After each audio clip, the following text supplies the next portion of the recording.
Diane is doing the scan, Diane McDonald. I think she's organised it, so that's going on at the moment. I think that's going quite well. The only thing about that is because the amount of people who've got a scan, we've got to be quite tight on that. The amount of time for each person, so we need to keep that going.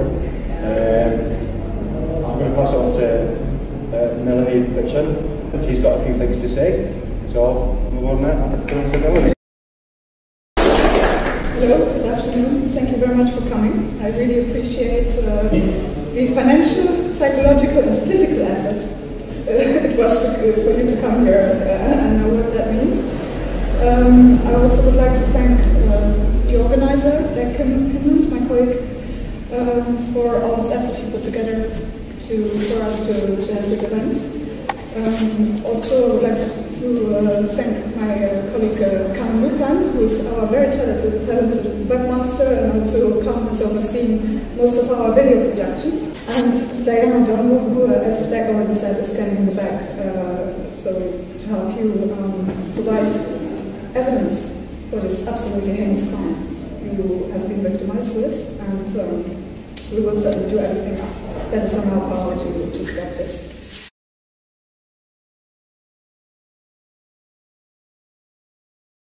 It's a beautiful day here in California. I'm sorry I couldn't be there with you. I really kept it really hard, but we had some things that came up. Actually, some good news. So, how many people did we have today there in the UK? It's about 30 people, I think. 30 even, yeah. We had 20 registered, and then there came apparently a lot of people just turned up. Yeah, we'll have to sort about that because a lot of the people were emailing the UK one, but we'll organise that afterwards with Diane and that. Yeah, but we didn't get. Okay. Yeah. Well, that's good. It sounds like you had a great turnout, and I know Diane is probably very tired. Yeah. Jesus, I feel so sorry for her. Yeah, so hopefully she's being hydrated and at least her blood sugar level is being kept up. Yeah, for all of those you who showed up, who don't know me, my name's Jesse Beltran, and initially the scanning process itself began here in Sacramento, California, through the help and the guidance of Dr. John Hall, who is a medical physician out of Texas. A little over 2 years ago, we started the process, and when I met John Hall, they weren't doing it on a large scale so we could obtain data. So yesterday was the culmination of everything that we've worked up to, was our release on our website of the official report doing the phase 3 testing, which we conducted in Belgium in October of 2012. In that report, it was conclusive that there were frequency emissions found around those who had symptoms, and basically the symptomatic group. We did use a control group. In the video that you can see on our website, you also see that the control group did not emit frequency emissions, and we did some rather interesting things to make sure that it was very comprehensible as to what we were doing within a Faraday cage, because not many people are very technical, so that when we tested when we tested the control group with the symptomatic individuals, we made sure that they were in the same location, so there wouldn't be any accusations, well, what if you were just picking up an anomaly in that location. By switching them and placing them in the same locations, when you see the video, you'll understand what I'm speaking about. You can definitely see that there were frequency emissions being detected within the frequency counter. And what was even more dramatic in some of the raw footage, it really necessitated pointing the wand at very specific focal points on the body, and those focal points were locations that were detected in the preliminary scan, so the phase 1 scan. Again, those who are participating today, you're participating in the first phase of the process. By no means is it conclusive, because being devil's advocate, it's an uncontrolled environment, and we live in a wireless society, and so anyone can come forth and say that it could be coming from anywhere. But what is interesting is that we are finding that there is a very succinct correlation between phase 1 testing and the phase 3 testing. So anyone in there who has a question, I'm more than happy to answer. Anybody has questions for Jesse? Hi, Jesse. Hello, nice to meet you. Nice to speak to you again. Can you tell us something about scalar waves? There's a lot of talk in the community about scalar waves. What's your opinion on them? You know, I don't have a public opinion one way or the other. There are some aspects of our scientific population who believe that they like to label it pseudoscience, and then there's another aspect of our scientific population that say that it is reality. I think we have to keep our mindset open that there is always a possibility that there is something that we don't know or we're not aware of, or there's newer technology out there with regards to the transmission of radio frequencies. If you look at some of like Constantine Miles, his work, and there are some others who would coincide with him, do believe strongly that the scalar phenomenon is something that is out there. When we did the testing in Belgium, because of that environment not necessarily eliminating the microwave auditory effect, and we did sort of a subjective study without telling people what we were doing. We would have them stand in specific locations within that controlled environment, and what we found is consistently across the board, depending on where they were in that environment, did alter the intensity of the microwave auditory effect. And this was consistent, and this was done blindly without telling the participants what we were doing.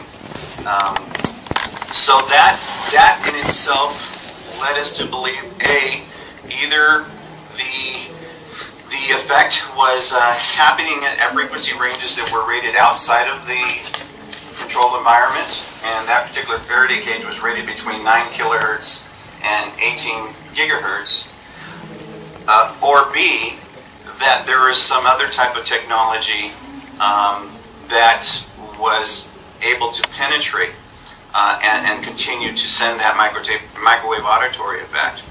So again, I'm sort of walking the fence on that, but I like to really stay grounded, and I never rule out the possibility until everything is completely finalized and you've completely concluded what is happening there.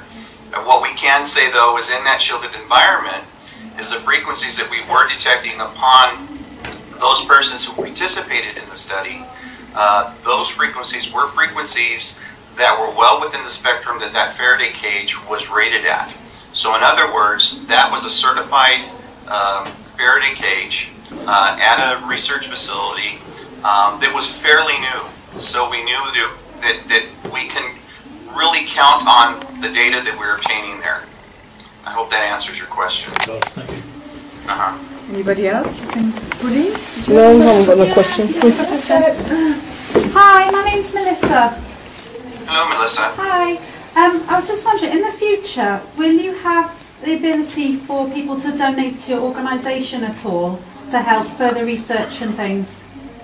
That is a good question, and yes, we have been very careful on how we did things. When I first set out to do this, I knew that one thing I wanted to avoid was the accusation that ICAACT was created to scam people or to elicit funds from people.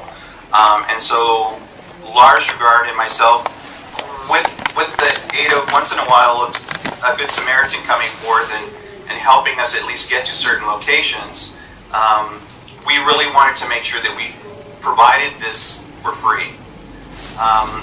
We really didn't anticipate in the future where this was going, and now that we're looking at building these testing environments, and our goal is to make sure that they are portable, and we would like to have them, some in Europe and some here in the United States, where the majority of the victims are. We are seeing a need that is going to be very necessary here very quickly, particularly after this week and what we've discovered. most definitely. So you should be hearing something here probably in the next couple of months. Yeah, okay. What plans, do you have further plans for taking it a step further after the Faraday cages? And the we are, go ahead, I'm sorry. Yeah, like, would you be looking at scanning people to actually locate where they could have implants and things like that as well? Or do you look towards, I don't know, holding someone accountable for this? The goal is ultimately to hold those who are perpetrating this type of terrorism against non-consenting individuals, to hold them accountable. And I want to make this clear. Right now, currently, there is debate on whether or not this is legal because we're at war. And I think I can remind everyone that there has never been a declaration of war here in the United States. And for my understanding, I don't believe that there's a declaration of war in your geographic location. So therefore, if there is no declaration of war, then what is this? And I think the only thing this can fall under is terrorism. So this is a form of terrorism, and I think we need to really angle it in that direction, specifically because the hot buttons across every government across this globe is terrorism, and these are the reasons why they're doing the types of things they're doing. Yeah.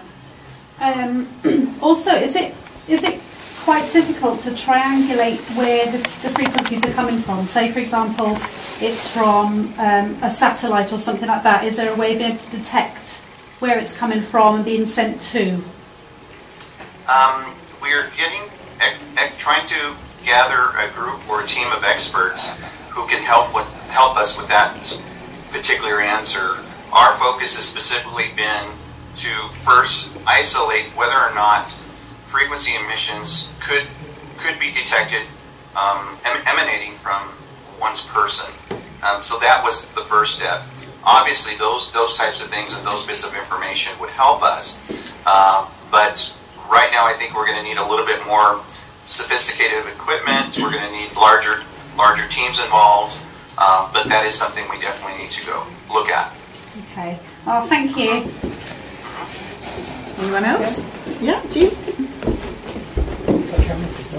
Hi, Jesse.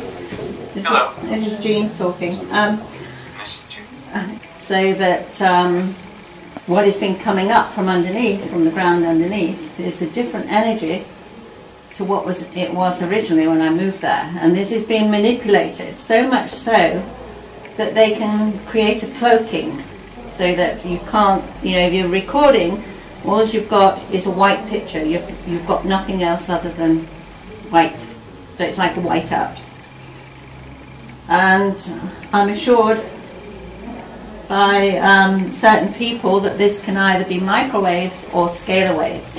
I've been told by one set of people it's scalar waves, by another it could be microwaves. And it's the waves that can render you unconscious within seconds. And I'm assured that it's the scalar waves that send you unconscious very quickly. Well, are you asking me for my opinion, or are you making a statement, or? Both. Both. Both. Okay. The one thing for sure that I do know is scientific fact is that EMF waves can affect the way video recordings and photography their outcome. It will affect their outcome. I can't say that about scalar waves because it's one of those topics where I think we need further study in. So that would be my answer to that. As far as ways of rendering people unresponsive, altering their mental states, altering their consciousness, obviously EMF waves and those types of frequencies, frequency effect can happen, and we know that not only through research, but I think if those who have followed our website, we've interviewed Barry Trower, and Barry Trower is probably is an expert in how frequencies affect human consciousness. and can create all kinds of havoc on the human body as far as health risks go. And there's another phenomenon that happens.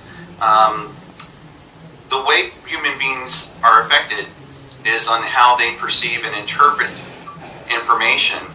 And one way to deliver information is through verbal communication. Whether it be at a subconscious level or at a conscious level, all throughout our lives, we are conditioned to respond in certain ways to certain sounds and certain aspects of verbal language. I'm not sure if any of you are familiar, but some of you I know I've touched on this topic, is that part of this terrorism utilizes a form of neurolinguistic programming, anchoring, setting triggers.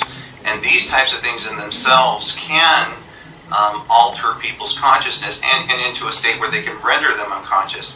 I've demonstrated this in Washington, D.C., how easily it could be to affect someone in this manner.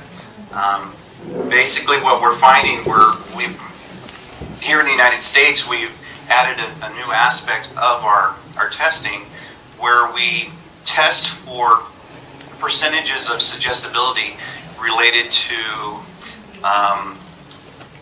without getting too in-depth, trying to keep it as simple as possible, just determining how suggestible victims can be. And what we are finding is the ones that are most affected physically and or emotionally happen to rate very high on the suggestibility scale, if not exhibit a condition where we call somnambulism. So what my feeling is we have a gamut of things that are happening with the use of this type of terrorism. Agreed. I've spoke to Barry Trials actually myself personally when I began to, have teeth removed and the rest of it. I asked him how this can happen, and he said it can be done from the astral. They don't need to come into your house; they just need to rent a place close by. So there's also that side to look at it as well. I mean, there is so much going on, and is there any chance that we can discover how mind control works? I mean, how it's put into the person's brain to start with, and whether it's possible to break that control. Well, it starts at birth. That's one thing we know. Yeah. Remember, programming happens in many ways. The human beings, by their very nature, are just basically a blank hard drive when they come into this existence. That's one thing. Do we understand how it works? Of course we do. There's a lot of data out there, and a lot of people who have implemented these type of techniques, with the human being, unfortunately. But can there be a mechanism to help minimize, or a coping mechanism created, or a way to defend oneself against this? I have a strong belief that the answer is yes. And we have worked with a few individuals who were very symptomatic, and after doing some work and some exercises and teaching them some coping mechanisms and a way to help them reprogram themselves, they were able to overcome it, and they now live normal lives. Okay, is that going to be available at all in the near future? Yes, it is. On your website? It will be on our website, yes. There will be a section dedicated to that. But what we really need right now is more talented people and more resources. Right now our focus has been doing the scanning, making sure we got to phase 3, and to continuing the phase 3 process. Okay, thank you. Anyone else? Hi again. It's Jed again. It was just a quick question actually. It's along the lines of the last lady who spoke. I'm just interested to know, are you taking psychic functioning at all seriously with a view to this, or are you just going through the scientific method first?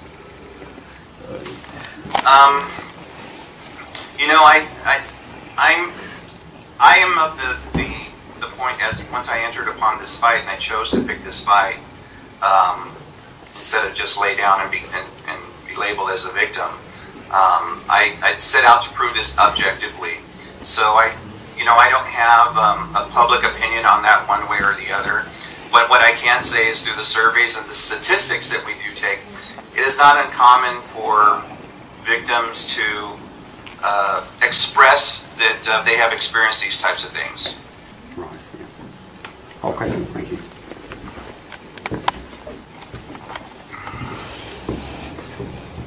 Any more questions for Jesse? Luca? Yeah. No? Nobody? Jess, maybe you can say a few words about people that's been positive today. How they go into like stage 2, get medical. The way the process works is it's a 3-phase process. Phase 1 and phase 3 are conducted by ICAACT and those members of ICAACT. Phase 2, really we leave up to the participant. If you strongly feel that this is the case, that this is your situation, then we recommend that you do seek a way through your medical professional to obtain medical imagery in the form of x-rays, MRI scans, or CT scans. Now, I would not, and I caution everyone, I would not go in to your medical physician and say, I believe I have a foreign body or an implant. All that's going to get you is a psychiatric prescription. What I do encourage and I do promote is never lie to your physician. So what you can do is express signs and symptoms that you experience. It is not uncommon to get severe migraines, severe headaches, weakness, tingling to certain parts of your body or extremities. These type of symptoms, bouts of unexplainable confusion, and these types of things will get you an MRI scan, will get you a CT scan, and there are specific ways to talk about your symptoms in order to get x-rays. And I make this very clear, never lie to your physician, because once it's documented that you specifically went out to deceive your physician, I think it's going to be a mark against you. It is the medical professional's job to figure out and diagnose what is going on with you. And so I've been asked this question, well, if you don't express entirely what is going on, aren't you deceiving? And the question to that is absolutely not. I can speak on this as a medical professional myself. As a paramedic, all I did when I went and saw people at their homes or whatever this emergency was, is that's all we're taught to do. We're taught to elicit the symptoms, elicit the subjective complaints, and then come up with a relative conclusion as to what we need to do to treat, and then get them to the hospital where the physician can diagnose the patients based on those signs and symptoms. Does that help? Not really. Well, when I first noticed changes taking place in my body and my eyes and my head, I went privately to see a GP and paid privately and wanted a scan of my head because I noticed certain changes. And it was refused. Instead, he insisted on doing a load of blood tests which took into account the thyroid gland. I'm not sure why. They wouldn't release the results of those blood tests to me. So I didn't pay the blood test bill. I paid the deposit, but I wouldn't finalise it. And then I started getting lawyers' letters for not paying, but they still refused to release it. So then I went to a GP. And again, the same thing. I'd asked for a scan of my head, and it was refused. Instead, they started seeking to mentally section me, in my belief. And I walked out of a hospital having been told to strip naked and put everything in a bag, and I realised that I was in a danger zone. So I left and have never gone back. And I haven't been to my GP now for 2 years because I worked out what they were up to. And I think that applies to many people, and many people end up being sectioned in the UK who are not mentally sick. Now my MP, who I asked to raise this issue in the Houses of Parliament, has reported me to the Richmond mental health department, and that has gone back on my records to my GP. So I've never been told that I have a mental condition, and I don't consider myself as having a mental condition. But I have found lots of notes on my mental records which I asked to see, which are incorrect. Now, if I go back and challenge them, I'm putting my head on the chopping block for them to sort of come in and put me down as being paranoid. Yeah. Let me step back a second here. When we coach, I don't want to even use the word coach. When we give our opinions as to what to do when they go see their doctor in order to get these type of medical exams, we're specifically giving guidance on those who have not, unfortunately, fallen victim to the system where they have gotten that diagnosis or any type of psychiatric or mental diagnosis. This is why I specifically say if you go in and say things in a certain way, you're still saying the truth, but it will help you avoid getting into those situations. I have worked with people in Europe, and they've followed those guidelines, and they have been successful in at least getting the studies done and not falling into that trap.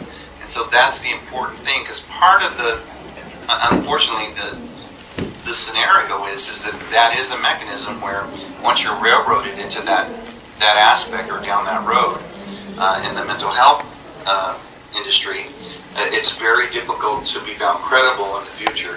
So part of our goal too is to help those who have not yet fallen into that, or we coach them how they can completely avoid that. And he's now reporting me to the mental health department for wanting to know the truth. Yeah, I hear hundreds and hundreds of situations where they're very similar. Yeah. Okay. Can I say something very briefly? Yeah, sure. Hello, I'm Monica Ray. I was lucky enough to find an Indian audiologist who has actually helped me to a degree. I went to him because I had pressure here, which where the cochleas are. He said, "What are you taking?" I said, "Nothing's but nothing." He said to me, "No one has helped you." I said, "No." So he said, "Well, I'll give you a tablet, take it 3 months, come back and tell me." When I went back, I said, "Yes, it's worked." He said, "Great, take it now all the time." It was a water tablet. The water tablet, the pressure in my brain was so severe, it was a great worry because you don't know what could happen to you. The water tablet, I still take it, and that's it. That is now being 13 years that I take this water tablet, and I'll take it now for the rest of my life. The same audiologist also told me that it's not an MRI or a CT scan you need. He says it's an EEG. He said the EEG will show up any foreign electricity in your brain. He said that, so that is something that I think should be helpful to people. An EEG, if you can find someone responsible who would be willing to be honest enough to give you an EEG. But if anybody gets any pressure in the brain, water tablets, a low dose, can help tremendously. And if you get a doctor who's willing to help. Also, I used to get itching around here, around my hairline, and up the centre of my parting, and my head would itch. That is a response to radiation. And again, another doctor in the same hospital, University Hospital of Wales, said to me, opened a book and he showed me. He said, "Those are your neural pathways." And eventually, at a later date, I was told that my neural pathways were definitely damaged. And so this is why I was getting the itching. And anybody after a bad bout of radiation, because we have all these words called electronic harassment, blah, blah, blah. One engineer from a nuclear submarine pointed a finger to me and said, "It's radiation you're talking about." And this is what we're talking. We're being radiated, we're being cooked, zapped, wired, whatever you want to call it, but that's what it is. It's radiation. We are being cooked. Well, what I can speak on is the EEG aspect. If you have downloaded our report or taken a look at the report or get a chance to take a look at the report, I encourage you. The EEG portion of it is important. We have specifically sought and questioned some experts with regards to EEGs. And you are correct. They did say if there's any type of electrical interference, it will show. But it does show as, they're not going to call it an abnormality. Excuse me. They're going to call it basically an aberrancy or some type of interference, unfortunately, which is exactly what we're trying to prove.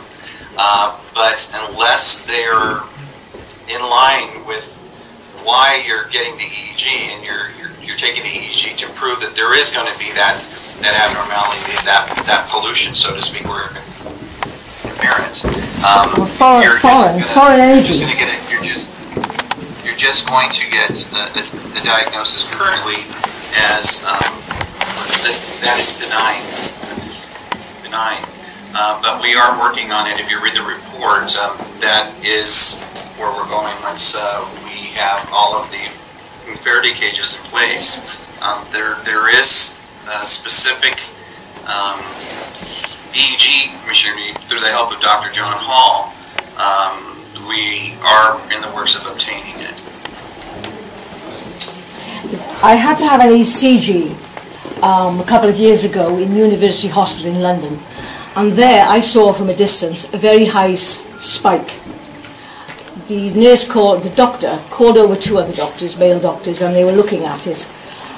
She then came back to me and said that my other symptoms that I had there showed new damage, neural pathway damage, and I should have a CT scan. My doctor in Cardiff was never allowed to let me have that CT scan. He was frustrated and told me to chase them up for the proper papers. So I chased them up twice, and they said, oh, it's in the archives. Well, in these days, there's no archives, it's on computers. So the third occasion, after 3 weeks, I went back to my doctor, and he said to me, I said to him, well, I'm going to go abroad. And his answer was, go abroad. That was his answer, go abroad, as if he was giving me advice, go abroad, because he could not get the University Hospital in London get the right papers for me to have a CT scan. I had a CT scan in Krakow, but I have to warn people, I had the most massive attack when I was in Krakow, the biggest attack I've ever had, and I had to fly home early. I was due to fly home on an EasyJet flight. I flew home earlier in the morning on the Ryanair. So I have to warn people that the EU is a tight shop. And you wonder which country you can go to get positive help. Which is just a statement, really. So I'll leave that to you. Hiya, it's me again. What advice would you give to someone that had had multiple scans, multiple X-rays, multiple MRIs, EEGs, all around the country? Every single one of them has gone missing. Where could you go to actually get the information from scans and X-rays and MRIs, EEGs? Like you said, basically, which countries would be the best to get this information from to keep as a hard copy, as evidence? Yeah. My understanding that Thailand is a very cooperative. Oh, okay. Thank you. Yeah, well, it looks like you've had a great meeting. I'm very impressed. I'm glad to see that Dec, Melanie, Diane, Carmen, all of you, everyone who helped to organize this meeting there in the UK. I thank you. This is important. It's important work, and I don't want people to get discouraged, because this is the message I want to say to you. We know that technology is progressing in a way, and I know specifically because I've spoken to people in Washington, D.C. About where the technology has gone, and these are people who are specifically work with the technology. I was fortunate to have a connection that way, and the one thing I will say is it's not going to be unusual to where medical imagery may not show something. The types of things that we're looking for with the medical imagery is the older technology that was not being utilized in the 90s. Those, if you're one of the unfortunate or lucky ones to have that in you will see that in imagery. where we're going now is in the fiber or the nanotech size, it's going to be virtually impossible. So what we've proven now is if we can't see these types of things in medical imagery, then what types of tools do we have to prove that there's something there? If you haven't had a chance, Jack, I'm not sure, did you play the video of the phase 3 scanning with Magnus and we tried. We had some technical difficulties. What I'm getting at here is that if you can't use medical science in order to prove that there's a foreign body there, then what we then have to do is transcend to somewhere else. This is technological, so that we're going to have to use technology to prove that these things exist. And then when you look at the video, you'll notice that we used phase 1, which is basically a precursor scan, and it's picking up radio frequency scans, and it does appear that it's coming from their person. Now, to further isolate that and to take out the devil advocates, we have to make sure that we test them then in a controlled environment. Once you show that you're also getting the same results in the controlled environment, you now have a tool that says, although the medical imagery is not showing something there, you have to explain why this is happening. Why is RF indicators being found in these situations? So I think that's a milestone where we've tried to come to, and we're there now.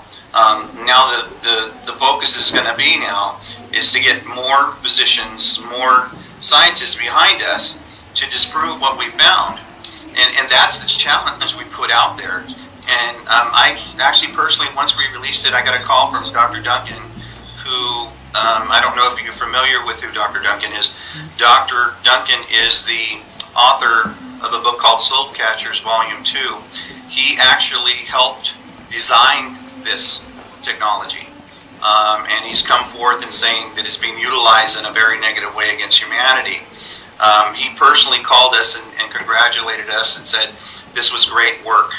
And we did it in a scientific method in a way people can understand. And now they have to go and challenge us and prove that this is real.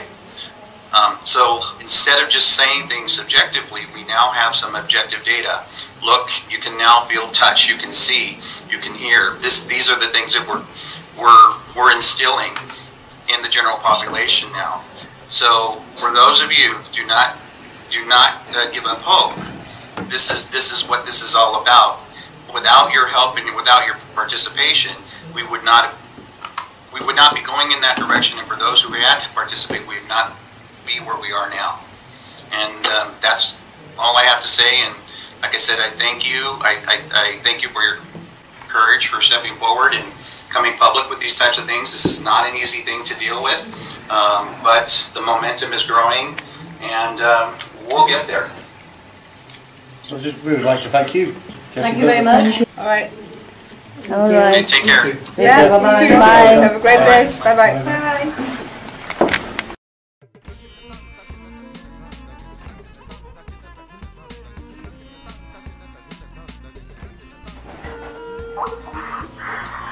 Hallo Omid. Hi Omid. English. Yeah. Very good. It's learning English. 3, 4, 5. Wow. 1, 2, 3, 4, 5. Not bad. That's good. You're learning English. How are you? Okay. Yes, it's good. English. I cannot speak English. Hey, a little bit is good. Yeah, it's good. It's good. Nice to see you. Well, I know I haven't been able to check my emails for 2 days either because there was no reception. Well, I can do it online too, but I'll wait to happen. It's not wonderful, Carmen. She's filming, you know. Hello. Still on the documentary. Hello, we had a great event. You know. We're all knackered. Doesn't matter. You know. What wouldn't you do for the fight against electronic terrorism? You know. Hello. Gross violation of human rights here, you know, going on. This is the resistance. Yeah, exactly. You are being informed. Watch power to the people. Yeah, power to the people. That's what I always say. You know. And this is where we train our soldiers. Yeah. Well, Dad's mom was in the military actually, so They illuminate their heads. I'm putting this one online.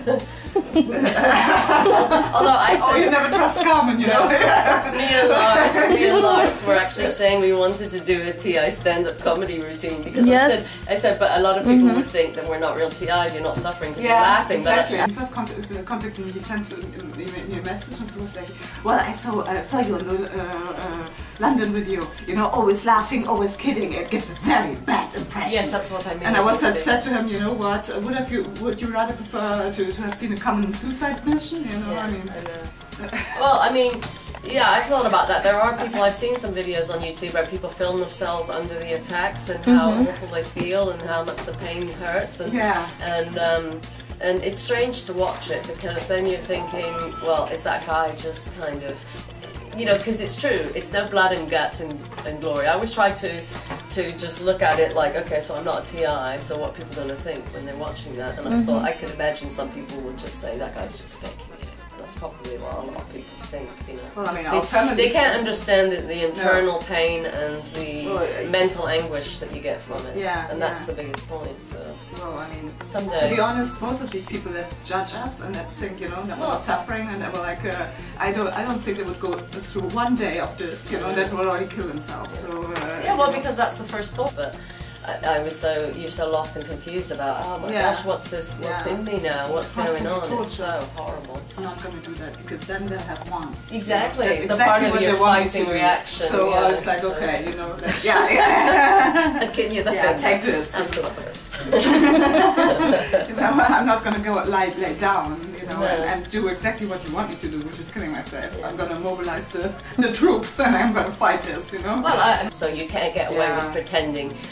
Well, I didn't know what they were really doing, you know, for participating. So, you know, at least we already had that once in history, you know. Exactly. You know, I was just following all of your last breaths, you know. I will fight that. I know you have a lot of strength now. Yeah, but you do, you know. I'm trying now. I mean, once you realise that there are other people out there who are determined to do things try to do it in a rational way. And get proof and all that in a way that will work the way our society is structured. That unfortunately we have to do it through the lawyers and all that, and doctors and proof and scientists. But you have to give in to that because there's other TIs who think no, we should just have a bloody revolution, you know, and they want to go fighting, don't they? But it's not going to work that way. Then they've proved that we're violent and we're like a terrorist group violence or something. Only attracts violence. No, we have to make it rational proof that this exists, and we have the proof now. We have done the scanning in the Faraday cage. The human body does not give off radio frequencies and even less in the Faraday cage, so we have the proof. Now we have to, you know, organize our defense strategy rationally, and we'll do that, and we will win. We will win. It may take a long time, but we will win. So there's no doubt in my mind. So, I hope so. Yeah, I'm sure we will. Okay, Carmen. Okay. It's time for tea and coffee. Shut that off.